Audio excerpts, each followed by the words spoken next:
आप देख रहे हैं नीलम टाइम्स मीडिया। मैं हूं नीलम तिवारी। आप सभी दर्शकों का नीलम टाइम्स मीडिया में स्वागत है। आइए नजर डालते हैं आज के मुख्य समाचारों पर। नंबर की पार्टी थे, उनके बैंक अकाउंट फ्रीज कर दिए और कहते हैं मैं चुनाव लड़ूंगा। अब आम आदमी पार्टी के बैंक अकाउंट फ्रीज करना चाहते हैं। शिवसेना को चोरी कर लिया, जो अभी संजय सिंह ने कहा। शिवसेना के 2 टुकड़े कर दिए, एनसीपी के 2 टुकड़े कर दिए, ममता दीदी के कितने मंत्रियों को गिरफ्तार कर लिया, स्टालिन के कितने मंत्रियों को गिरफ्तार।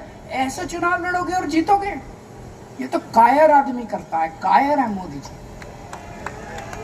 अरे बहादुर हो तो आंख में आंख मिला के चुनाव लड़ो ना, सीधे सीना चौड़ा करके चुनाव लड़के दिखाओ। ये तो कायरों की निशानी है। इस तरह तो देश के जनतंत्र को खत्म कर रहे हैं, बाबा साहब अंबेडकर के संविधान को खत्म कर रहे हैं। दोस्तों, एक और चीज मैं बताना चाहता हूं। 2014 में जब मोदी जी आए थे, उन्होंने एक रूल बनाया था। उन्होंने रूल बनाया था कि बीजेपी में जो भी नेता 75 साल का होगा उसको रिटायर कर दिया जाएगा। ये रूल बना के उन्होंने आडवाणी जी को रिटायर कर दिया, मुरली मनोहर जोशी जी को रिटायर कर दिया, सुमित्रा महाजन को रिटायर कर दिया, यशवंत सिन्हा को रिटायर कर दिया। अगले साल 17 सितंबर को मोदी जी 75 साल के हो रहे हैं।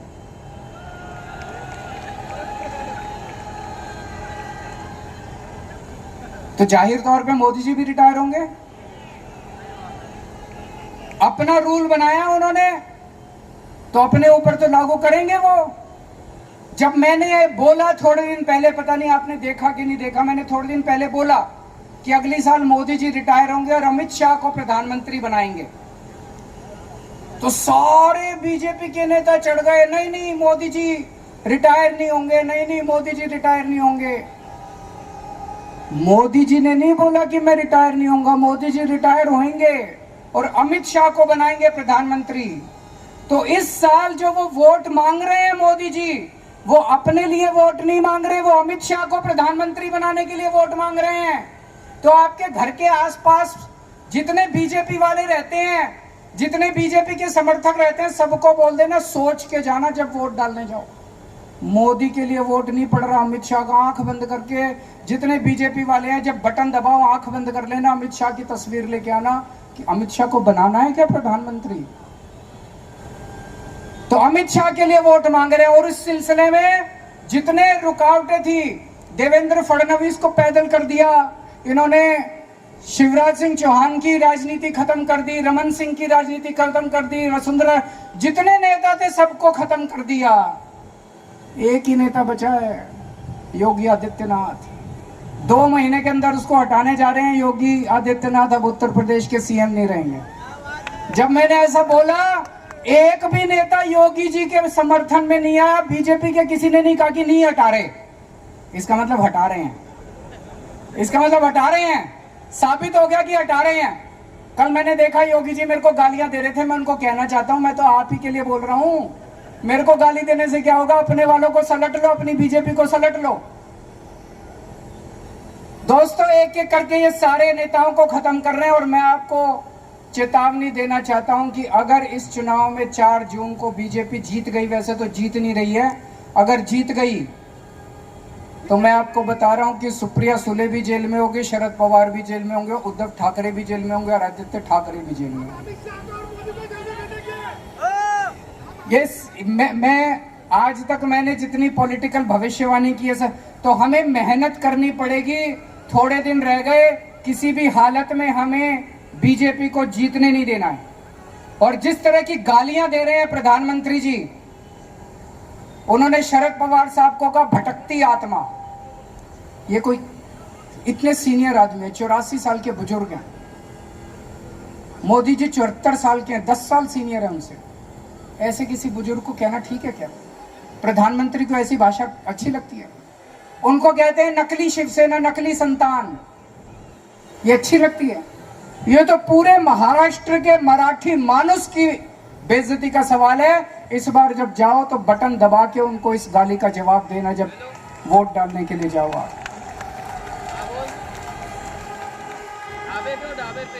यहाँ के कैंडिडेट हैं बाले मामा, उनको रिकॉर्ड जीत आप लोगों को दिलवानी है।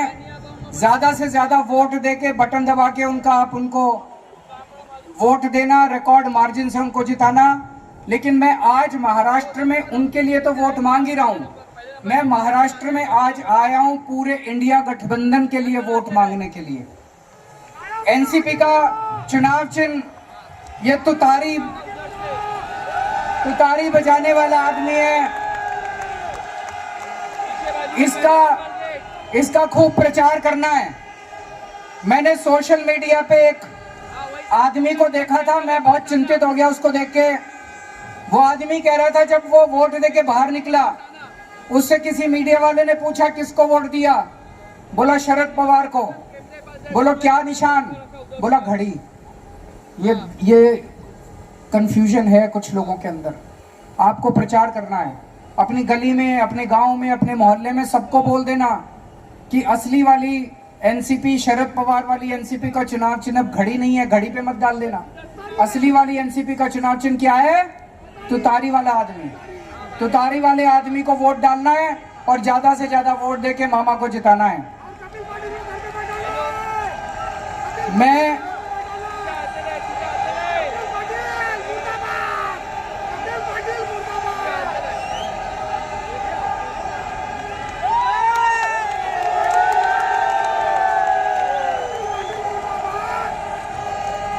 21 दिन के लिए बाहर आया हूं। 2 तारीख को मुझे जेल वापस जाना है, 4 तारीख को नतीजे आएंगे। मैं जेल की सेल से नतीजे देख रहा हूँ टीवी पे।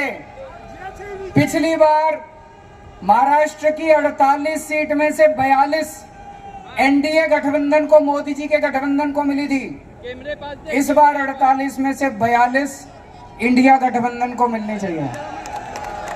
अगर आप लोगों ने 48 में से 42 सीट इंडिया गठबंधन को दी, मुझे जेल के अंदर बड़ा सुकून मिलेगा और मुझे लगेगा आज महाराष्ट्र आना मेरा सार्थक हो गया। आप लोगों ने आज इतना प्यार, इतनी मोहब्बत दी, इसके लिए आप सब लोगों का बहुत बहुत शुक्रिया। शरद पवार साहब का बहुत बहुत शुक्रिया, सुप्रिया दीदी का बहुत बहुत शुक्रिया जो आज मुझे यहाँ पे आमंत्रित किया, आप सब लोगों के सामने बोलने का मौका दिया। भारत माता की।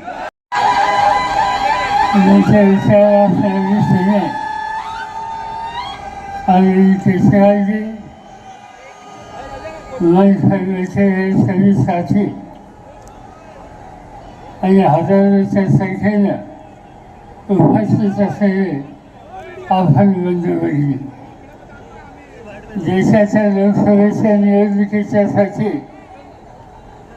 आज मोठ्या संख्येनं नेत्यांचे विचार ऐकण्यासाठी आव्हान एकत्रित आलो।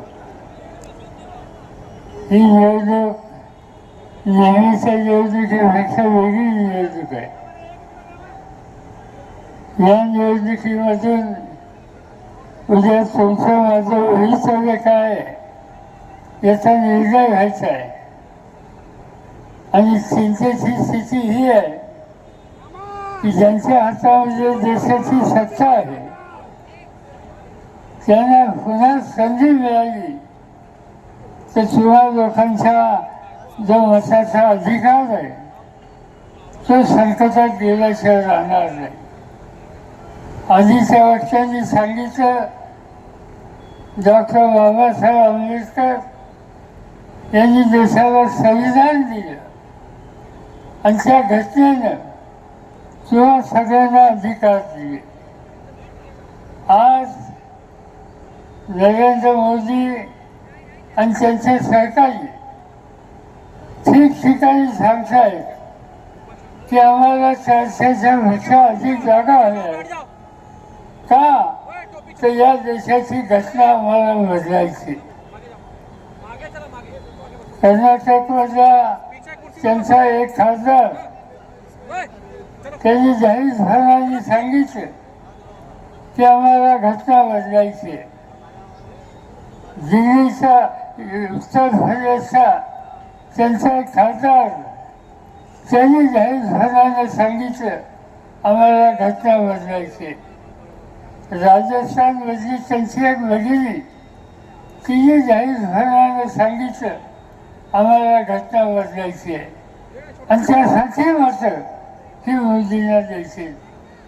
ज्या दिवशी बाबासाहेब आंबेडकरांनी जो अधिकार आपल्याला दिला तो संकटात जाईल, त्या दिवशी या देशाच्या तुमच्यासारख्या कोट्यावधी लोकांचा अधिकाराचं अस्तित्व हे नष्ट होईल आणि या देशामध्ये हुकुमशाही मोदींच्या नेतृत्वाखाली सुरू झालेली ही आपल्या सगळ्यांना बघायला मिळेल.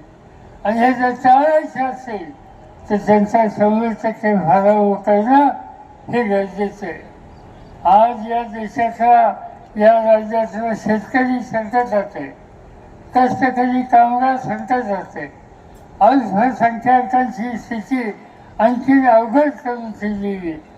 देशाचा प्रधानमंत्री जाहीरपणानं सांगतो की या देशामध्ये ज्यांच्या घरात मुलं अधिक आहेत ते उद्याच्याला तुमच्या घरातलं सोनं ते तुमच्या घरातलं मंगळसूत्र हे काढून घेतल्याशिवाय राहणार नाही. ती गोष्ट कदापि होणार नाही. ती गोष्ट या ठिकाणी चुकीच्या पद्धतीने सांगतात. आज एका ठिकाणी ते बोलत असताना सांगितलं की उद्याच्याला आम्हा लोकांच्या हातात सत्ता आली तर अयोध्याचं मंदिर आहे ते संकटात येईल. या देशात मंदिर असो, मस्जिद असो, गिरजाघर असो, या सगळ्यांचं रक्षण करणं हा विचार तुमचा माझा सगळ्यांचा आहे. आणि कारण नसताना या धार्मिक भावना या देशात उत्तेजित करून लोकांच्या मध्ये एक प्रकारचं अंतर वाढवायचं काम मोदी करतायत.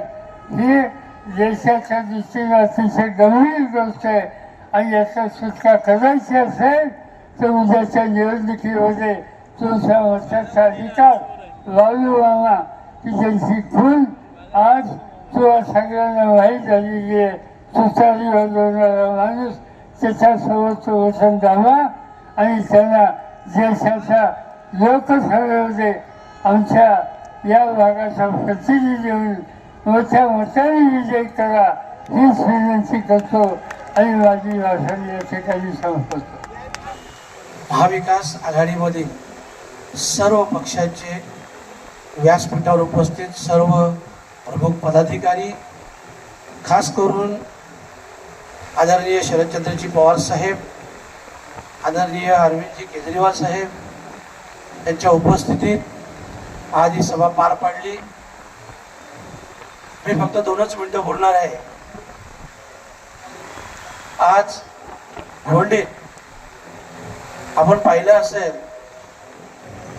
गए 10 साल कपिल पाटिल खासदार थे और 10 साल में कहीं कुछ भी काम नहीं हुआ. आप देख रहे हो, सिर्फ और सिर्फ कोई भी काम करे तो वो काम मैंने ही किया है ऐसा दिखाना, बस इतना ही काम किया है. मैं आप लोग से यही एक 2-4 सवाल ही पूछने वाला हूँ. सबसे पहले तो अपने को आपल्याला भिवंडीतून टोरेंट हटवायची आहे का नहीं? अगर अपने को टोरेंटो हटाना है, आपको मालूम है कपिल पाटिल के साहब सब समिति गई, कमेटी गई, सब लोग गए, उन्होंने सीधा बोला टोरेंटो छोड़ के बोलो. दूसरी बात, आपले जे IGM उपजिल्हा रुग्णालय आहे ते रुग्णालय सुसज्ज असं जिल्हा रुग्णालय बनवायचं आहे का नाही? अपना जो लूम का व्यवसाय था उसमें अभी 50% बंद हुआ है. वो दोबारा फिर से एक बार हमारे भिवंडी वालों की धड़कन जो हमारे लूम है वो फिर से एक बार सुननी है कि नहीं सुननी है? जो भी हमारे गोडाउन है उसको रेगुलाइज करना है कि नहीं करना है? ये यहाँ पे पूरे भिवंडी लोकसभा क्षेत्र में एक भी मेडिकल कॉलेज, एक भी अच्छा हॉस्पिटल नहीं है. वो अपने को बनाना है या नहीं है? बस इस सभी सवाल का एक ही जवाब है इंडिया गठबंधन की सरकार इस देश में आनी चाहिए और इसमें हमारा भिवंडी का हक का खासदार मैं यानी कि भाया मामा यानी कि राष्ट्रवादी कांग्रेस पार्टी शरद चंद्र पवार जिनकी निशानी है तुतारी बजाने वाला आदमी और बटन है 2 नंबर पे। मैं सबसे यही रिक्वेस्ट करूंगा, मैं इतना दिन से देख रहा हूं भिवंडी में बड़ा जोश बड़ी ताकत इंडिया गठबंधन के माध्यम से निर्माण हुई है। ये जोश ये ताकत आपको सिर्फ और सिर्फ 20 तारीख तक बनाई रखनी है और आने वाली 20 तारीख में ऐसा वोटिंग करना है कि जैसे कि एक समुंदर बह रहा है और इस समुंदर में बीजेपी बह जानी है। ऐसी वोटिंग हम सबको करनी है आणि खास करून शिवसेना राष्ट्रवादीच्या सर्व कार्यकर्त्यांना मी मुद्दामून एक आवाहन करेन की गेली 10 वर्ष कपिल पाटीलच्या विजयात शिवसेनेचाच सिंहाचा वाटा होता आणि कपिल पाटीलच्या पराजयात शिवसेनेचाच सिंहाचा वाटा असायला हवा एवढीच विनंती मी आपल्या सर्वांना करेन आणि आपण सर्व जबाबदारीने जिम्मेदारी के साथ आने वाले 20 तारीख को अपने घर का अपने मोहल्ले का आपल्या गावातील आपल्या शहरातील जास्तीत जास्त वोटिंग पर्सेंटेज काढून जास्तीत जास्त मताने आपला उमेदवार निवडून कसं येईल हे आपल्या सगळ्यांना बघायचं आहे। खरं म्हटलं तर 2 तारखेला जेव्हा उमेदवारी अर्ज भरला त्यावेळेस आपण सर्वांनी आप सभी ने भिवंडी में अब की बार इंडिया गठबंधन का खासदार ये ताकत 2 तारीख को आपने दिखाई है और यही ताकत 20 तारीख को सिक्का मार के 4 तारीख के रिजल्ट में से दिखाना है और आप दिखाएंगे ये पूरे उम्मीद। इसी तरह सबसे पहले समाचारों को देखने के लिए नीलम टाइम्स मीडिया को सब्सक्राइब करें, लाइक करें, शेयर करें। धन्यवाद।